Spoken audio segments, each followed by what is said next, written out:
Hi வணக்கம். உங்கள் ஆனந்த கண்மணி. ஆனந்த நாவல் கீதம் சேனலை சப்ஸ்கிரைப் பண்ணுங்கள். கூடவே பெல்லைக்கான ப்ரெஸ் பண்ணுங்கள். லைக் பண்ணுங்கள், கமெண்ட் பண்ணுங்கள், ஷேர் பண்ணுங்கள். வாங்க நாம் இப்போ கதை கேட்க போகலாமா?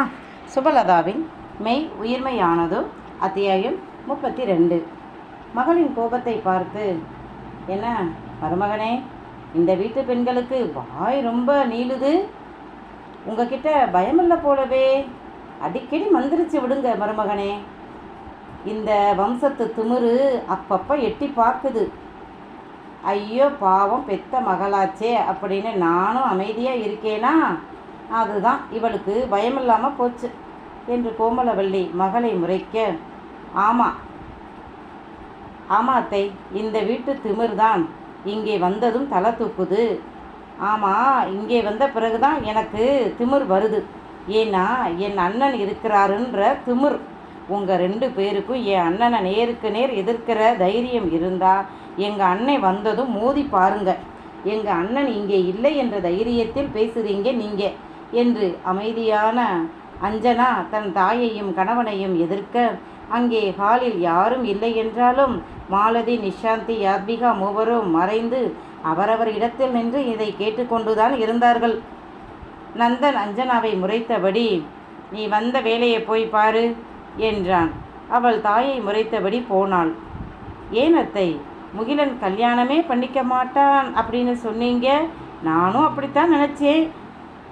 அவன் இப்படி பொசுக்குன்னு இவ கழுத்தில் தாலி கட்டுவான்னு நான் நினைக்கவே இல்லை.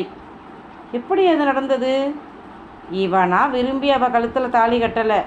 உன் பாட்டியும் இந்த ஊமக்கோட்டானும் சேர்ந்து ஏதோ நாடகமாடி அங்காளி பங்காளி முன்னாடி பிளான் பண்ணி தாலி கட்ட வச்சுட்டாங்க. அவனும் அந்த சூழ்நிலையில் எதுவும் செய்ய முடியாமல் கழுத்தில் தாலியை கட்டிட்டான். இப்போ 3 மாதமாக வீட்டு பக்கமே வராமல் கிடந்தான். இப்போ தான் உன் பாட்டி இழுத்துக்கிட்டு கிடக்கவும் வந்து போகிறான். அநேகமாக உன் பாட்டி இறந்த பிறகு இவளை வீட்டை விட்டு துரத்தி விடுவான். அப்படியா? இவ இங்கே நிரந்தரமாக இருக்க மாட்டாளா?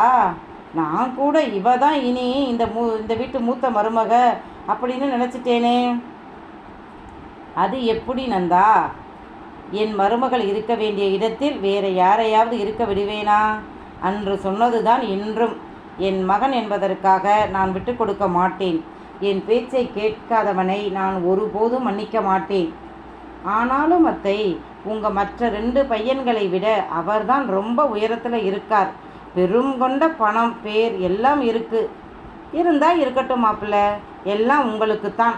அவனுக்கு என்ன பிள்ளையா குட்டியா? நல்லா சம்பாதித்து சேர்க்கட்டும். எல்லாம் உங்கள் கைக்கு வரும்படி பண்ணுறேன். முடியுமா அத்தை? என்னால் முடியாதுன்னு ஏதாவது இருக்கா என்ன? அப்படித்தான் நினச்சேன். இதோ இந்த பிச்சைக்காரி கழுத்தில் தாலி கட்டி கூட்டி வந்து விட்டானே. என்னால் நடந்ததை நம்பவே முடியலை. எனக்கும் தான் மருமகனே. முதலில் கேட்டதும் ரொம்ப அதிர்ச்சியாக இருந்தது. என்னால் என் கண்ணையே நம்ப முடியலையே. ஆனால் அதன் பிறகு அவன் நடவடிக்கைகளை பார்த்த பிறகுதான் ஒரு இக்கட்டில் தாலி கட்டி இருக்கான் என்று புரிந்தது. இவளுக்கு தாலி கட்டும் முன் அத்தை மகளாக இருந்தபோது ரொம்ப சப்போர்ட்டாக இருந்தான். அவனை கல்யாணம் பண்ணிக்க இவளும் ஏதோ திருகுதாளம் பண்ணியிருக்கா. அவன் குணத்தை பற்றி இவளுக்கு தெரியலை. அதுதான் ஒரே அடியாக ஒதுக்கி வச்சுட்டான். நானும் இவ வந்ததில் இருந்து உன் பாட்டியும் அவனும் ஒரேதான் தாங்கினாங்க. எனக்கு வந்த கடுப்பை அப்பப்போ காட்ட முடியாமல் இருந்தேன். அதுதான் இப்போ வச்சு செய்யறேன். சாப்பாடு கூட அடிக்கடி சாப்பிடக்கூடாதுன்னு பனிஷ்மெண்ட் கொடுக்குறேன். நேற்று கூட சாப்பிடவே இல்லை என்று காலையில் இவ பாட்டி கொடுத்த நகையைத்தான் இத்தனை நாள் போட்டிருந்தா. காலையில் அதையும் பிடுங்கிக்கிட்டு மூலி அலங்காரி மாதிரி விட்டுட்டான். தன்னோட பொண்டாட்டி என்ற எண்ணம் இருந்திருந்தால் நகைகளை வாங்கி இருக்க மாட்டானே.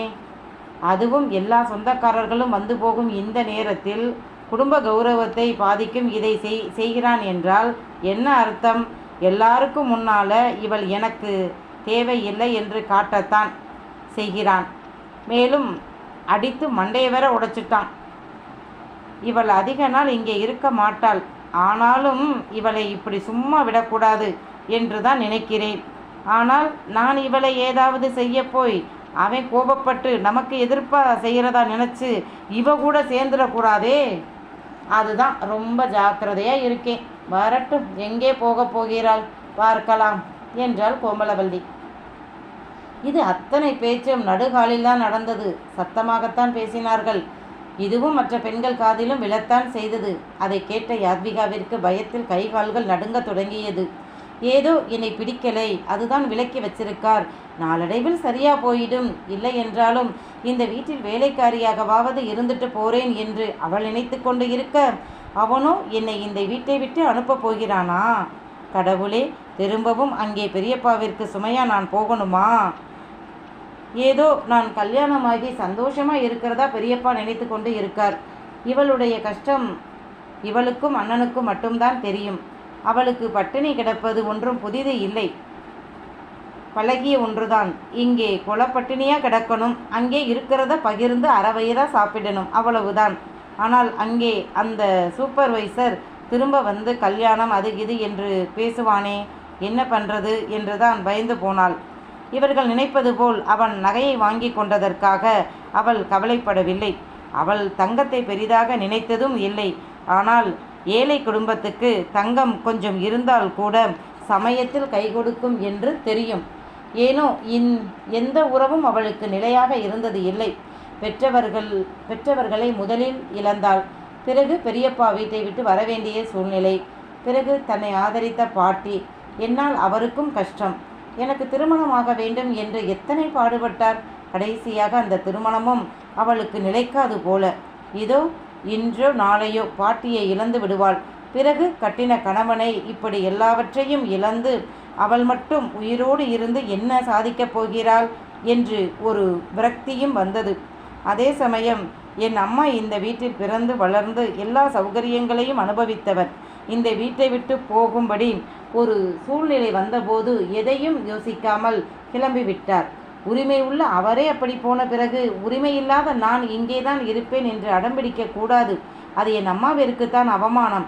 அதே நேரம் இவரோ இவர் குடும்பமோ சேர்ந்து என்னை கழுத்தை பிடித்து இந்த வீட்டை விட்டு தள்ளும் வரை நான் அசைய மாட்டேன்.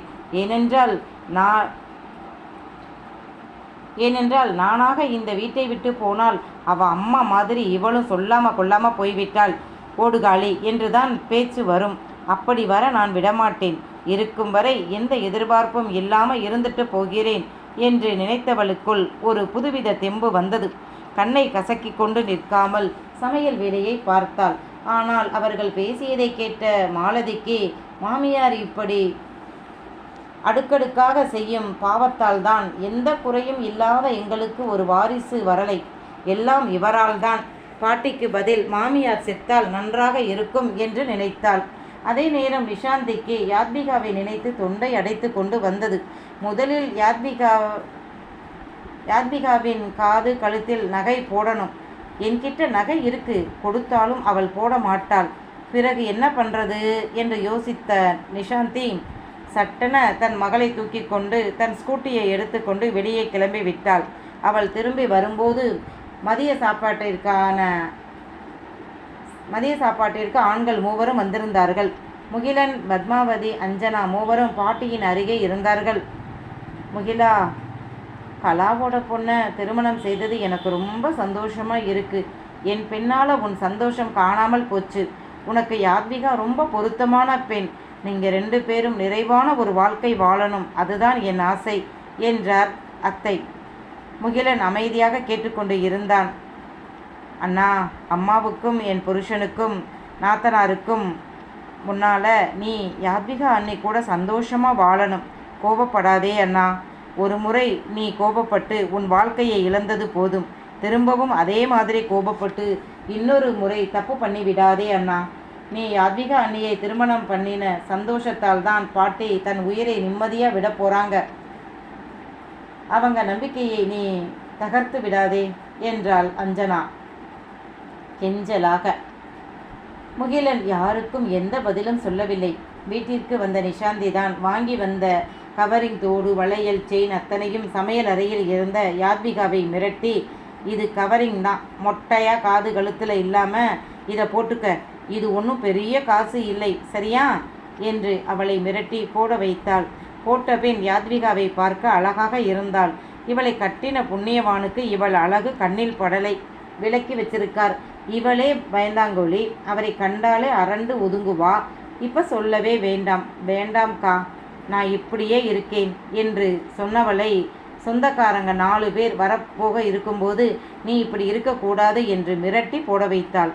அனைவரும் சாப்பிட வரவும் யாத்விகா சமைத்தவற்றை கொண்டு வந்து வைக்க மாலதி அந்த வீட்டில் உள்ள பெரிய டைனிங் டேபிளை தன் கணவனுடன் சேர்ந்து விரித்து போட்டாள். நிஷாந்தியும் உதவியவள், வாங்க எல்லாரும் சாப்பிடலாம் என்று பாட்டியின் அறையில் இருந்த முகிலன், பத்மாவதி, அஞ்சனா ஆகியோரையும் அழைத்து வந்தாள். அனைவரும் ஒன்றாக அமர யாத்விகா ஒற்றை ஆளாக ஓடி ஓடி பரிமாறினாள்.